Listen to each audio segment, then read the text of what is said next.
Greetings and welcome to the Fan Perspective. I'm your host, Nathan Lyle, and this is NBA Weekly, the show where once a week I talk about things that happened last week in the league, and I talk about some of the things I'm looking forward to next week in the league. And one of the first things I want to talk about is on Wednesday. It was such a high-scoring night for two teams, the Warriors and the Kings. They had almost 70 points at halftime, over 100 points at the end of the third, and finished the game with 131 points and 121 points. And then on Friday, the Hornets and the Hawks went into double overtime where Lance Stephenson hit a three-pointer at the buzzer to give them the win. I was actually very much hoping for double overtime, but whatever. And seriously though, I want to address something that I said in the last video that I put up where I talked about how the Hornets would not get into the playoffs. Somebody mentioned that they would get into the playoffs, and I don't disagree with you. But you know what? The Hornets are just so easy to make fun of. They were so bad for so long. You know, it becomes a daily habit. And then Chris Paul became the first player this season with a triple-double, followed shortly after by Rajon Rondo, and on the same night, Rubio nearly had a triple-double. And then on Friday, Kyle Lowrey had one. So I'm taking a poll. Who's the best point guard in the league? Who finishes the season with the most wins, the most assists, the most triple-doubles? I'm saying Chris Paul, just because he's on the best team, he's going to get the most wins, and therefore is more likely to get an MVP, even though I don't think it's going to go to a point guard this year. Just a thought. It should, though. But if Rondo stays healthy, I'm sure he'd sweep everything else. And then you've got the Pistons and Magic both getting wins this week. And that means the Lakers and the 76ers are the only winless teams in the league. And I'm really wondering which one of them is going to grab a win first. I'm saying the 76ers just because they got a softer schedule.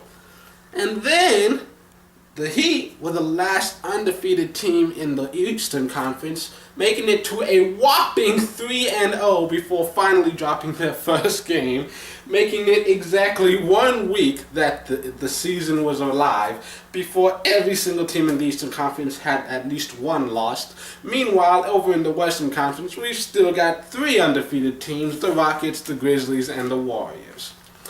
And a few injuries to point out. David Lee played his first game of the season and re-aggravated his injury and is now expected to miss a couple more weeks.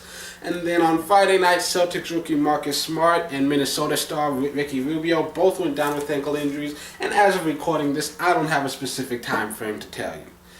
And a few big milestones that some players are making. Carmelo Anthony now has over 20,000 career points. Joe Johnson became just the 14th player in league history with 1,600 career three-pointers.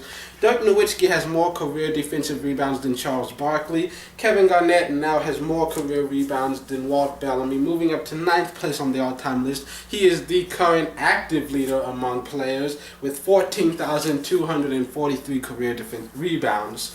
And Chris Paul now has over 1,500 career steals. And now for a few games that I'm looking forward to, and just for clarity, for those of you who don't understand, there are a lot of games being played every day. I'm just going to talk about the ones that I would actually want to watch. So on Saturday, there's Clippers at Blazers. These two teams are both more than capable of winning their divisions, and I personally hope they meet in the playoffs because I think the matchup will be very good. They match up very well against each other. Then you've got the Warriors at the Rockets, a battle of 2 of the last 3 unbeaten teams in the league.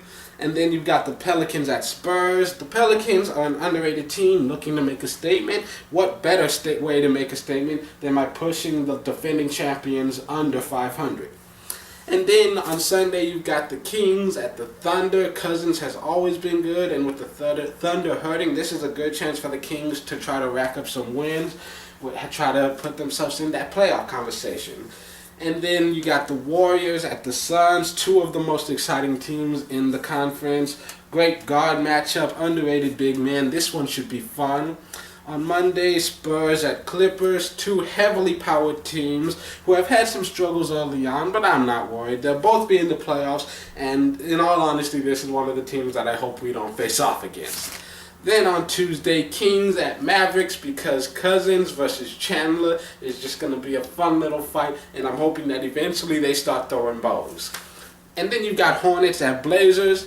And then the Hornets, they're playing very well so far, and if they manage to grab a win against some top contenders, people might start considering them legitimate. And then you've got Spurs at Warriors, and this is a team that's always giving us trouble. It's going to be a good matchup. And then on Wednesday, Pacers at Heat. I had to laugh because the last couple of years, this has been the matchup to watch every time. But right now, it's Hibbert versus Bosch, and I barely give a fuck.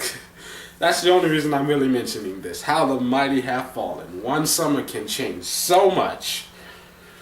And then you got the Blazers at the Nuggets, a battle between Aldridge and the Manimal. That might be fun to look at.